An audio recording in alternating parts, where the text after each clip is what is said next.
सभी दोस्तों को मेरा राम राम। बात करते हैं अजन्मे ऋण को लेके। लाल किताब में एक जिक्र किया गया है, जैसे पितृ ऋण होते हैं, बृहस्पति का पितृ ऋण होता है, बहन बेटी का बुध का ऋण होता है, सगे संबंधी का ऋण होता है, स्त्री ऋण होता है शुक्र से। तो इस तरीके से एक अजन्मा ऋण होता है। अब यहाँ नाम से ही पता चल रहा है, अजन्मा मतलब जिस जीव का जन्म नहीं हुआ हो और उसे मरवा दिया गया हो, लालच में मरवा दिया गया हो, या इस लालच में मरवा दिया गया हो कि क्योंकि ये लालच कब होगा, ये हमारे पूर्वजों ने गलतियां की होती हैं। और वो गलतियां किस तरीके से की होती हैं कि पहले क्या होता था, संतानें बहुत होती थी। अब आगे 3 बेटियां हैं और फिर अगला नेक्स्ट बच्चा है वो भी बेटी होने वाली है, तो डायग्नोज पे तो कोई रोक थी नहीं, चेक करवा लेते थे बेटी है या बेटा। अगर बेटी है तो उसको मरवा दिया जाता था। तो इसमें इसको अजन्मा ऋण कहा जाता है। या किसी भी जीव जो प्रेग्नेंट जीव है, चाहे वो जानवर है, उसको मार देना, उसके गर्भ में बच्चों को नष्ट कर देना, या इंसान के बच्चों को गर्भ में नष्ट कर देना एक तरह से, तो ये अजन्मा ऋण बनता है। यानी उसका जन्म जीव का हुआ नहीं, उससे पहले ही उसको ख़त्म कर दिया गया। तो ये इसमें लाल किताब में निशानियां बताई गई है कि 12वां घर जो है वो राहु का पक्का घर है, और वहाँ उसके दुश्मन ग्रह मंगल, शुक्र और सूर्य आ जाए तो ये ऋण बनता है। अगर राहु वहाँ ना बैठा हो या राहु उसको ना देख रहा हो तो ये ऋण बहुत ज़्यादा प्रभावी हो जाता है। अन्यथा वो ही 40-50% का रेशो रहता है, लेकिन प्रभाव ज़रूर रहता है। अब सांप का बच्चा है, उसका छोटा बड़ा कुछ नहीं होता, राहु तो राहु ही है। अगर ये बिफर गया तो बिना गिने धन देने वाला भी राहु का गया है। राहु जिसको तारे उसे कौन मारे, और राहु जिसको मारे उसे कौन तारे, वो इसीलिए कहा गया है क्योंकि यही एक ऐसा ग्रह है जो अनगिनत सुख देता है, और यही एक ऐसा ग्रह है जो अनगिनत सुखों को छीन लेता है। आप हमारे ही विचार कुपित होके और हम सब कुछ लुटा देते हैं, और हमारे ही विचार अच्छे होके हमें अच्छी बुद्धि से बहुत कुछ कमा लेते हैं। इसी का नाम राहु है। तो यहाँ कुल मिला के राहु पीड़ित होता है, लेकिन मेरा ये मानना है कि यहाँ राहु नहीं, या बुध भी पीड़ित होता है। क्यों? क्योंकि लाल किताब एक चीज़ कहती है कि जैसा बुध होगा वैसा राहु होगा, जैसा राहु होगा वैसा बुध होगा। ये तो सभी को पता है। तो राहु अगर खराब होगा, जिसके विचार ही खराब हो जाएंगे, तो उसमें बुद्धि उसकी कहाँ काम करेगी? बुध तो बेकार हो गया। बुध खराब है तभी तो वो राहु खराब हुआ है। तो यहाँ बुध राहु इस ऋण में दोनों खराब हो जाते हैं। अगर ये खराब होंगे तो बुद्धि काम नहीं करेगी, बुद्धि काम नहीं करेगी तो उल्टे काम जरूर कर लेगा, उल्टे कर्जे कर लेगा, और ये हर चीज़ में रुकावट पैदा होनी शुरू हो जाएगी।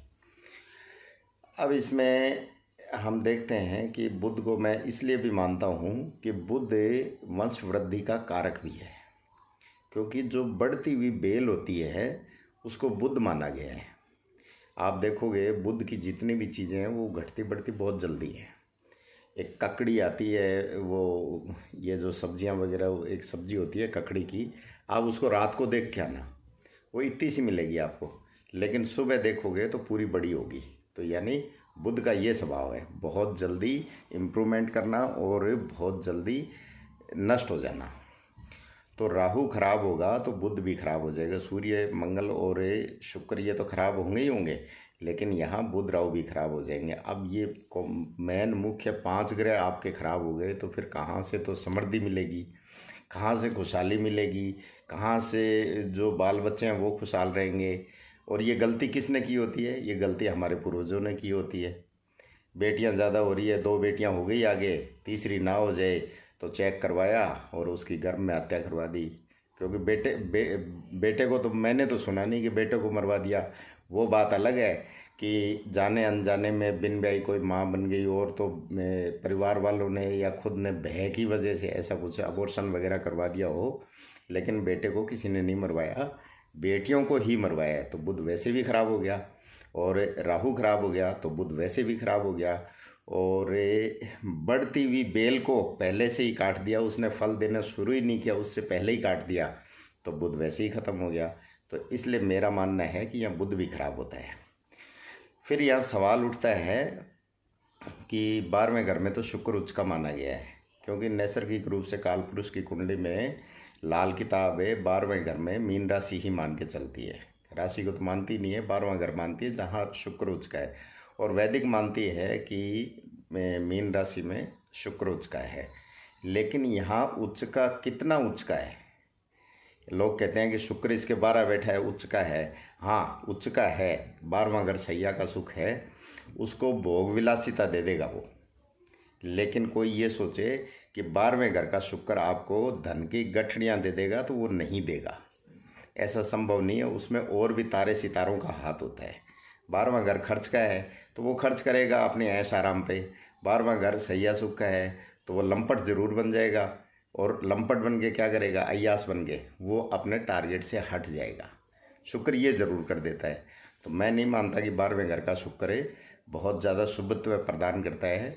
विचारों में मलिनता, क्योंकि राहु खराब हुआ है तो राहु का करंट तो उन तीनों में जाएगा, मंगल में भी जाएगा, अंगारक दोष भी मान सकते हो आप, सूर्य में भी जाएगा, ग्रहण दोष भी मान सकते हो आप, और शुक्र में भी जाएगा। तो शुक्र चांडाल दोष मान लो, या शुक्र राहु का जो संबंध बनता है तो दिमाग में मलिनता मान लो। और मलिनता कैसी कि विपरीत लिंगी की तरफ आकर्षित होकर अय्यासी में पड़ जाना, वो काम शुक्र दे देता है। तो इसमें उपाय के तौर पे बताया गया है कि सारे खानदान से पैसे इकट्ठे करके बराबर मात्रा में, वही बात है कि जो खून का रिश्ता है उन सदस्यों से आप पैसे इकट्ठे कर लें, और अगर कोई नहीं देता है तो उसका 10 गुना आप खुद मिला दें, और उसके सारे के नारियल खरीद के, और 101 नारियल आप जल प्रवाह करके आए पवित्र गंगा में। उसको वही हम राहु को धर्मी बना रहे हैं एक तरह से।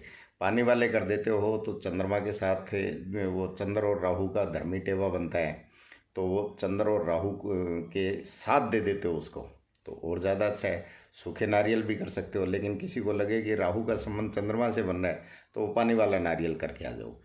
तो ऐसा अगर करते हैं तो आपको इस ऋण से निजात मिलती है और आपको खुशहाली आना शुरू होती है। तो ये गलतियां हमारे पूर्वजों ने की थी, खामियाज वो कहते हैं ना कि सर का बोझ पैरों को ही भुगतना है। सर कौन है? सर हमारे विचार हैं। यहाँ राहु घूम रहा है हमारे, उससे लड़ना है, उससे भिड़ना है, उससे कर्जा लेना है, उससे उसको कर्जा दे के आना है, ये हमारे विचार यहाँ घूमते रहते हैं, और वो चुकता नहीं कर पाते, तो फिर वो भुगतान करता है पैर, यानी जो हमारा बेटा होता है केतु। पैर केतु भी है, केतु बेटा भी है, तो वो औलाद को भुगतना पड़ता है। तो इस तरीके से ये गलतियों का खामियाजा अजन्मे ऋण के रूप में चुकाना पड़ता है। तो नारियल जो है वो राहु का ही रूप है, तो वहाँ 101 नारियल आप पवित्र गंगा में बहा के आते हैं तो इस ऋण से मुक्ति मिलेगी। अगर आपको ऐसा लगता है कि 12वें घर में शुक्र मंगल सूर्य तीनों बैठे हों, या इनमें से 2 बैठे हों, या एक अकेला कोई बैठा हो, और राहु 12वें घर से दूर हो, यानी 12वें घर में ना हो या 12वें घर को ना देखता हो, तो ये ऋण का आप उपाय आपको करना चाहिए, और ये प्रत्येक साल आपको करते रहना चाहिए। तो इससे आपके सुख समृद्धि खुशहाली सब कुछ आएगी, क्योंकि राहु का अच्छा होना बहुत ज़रूरी है।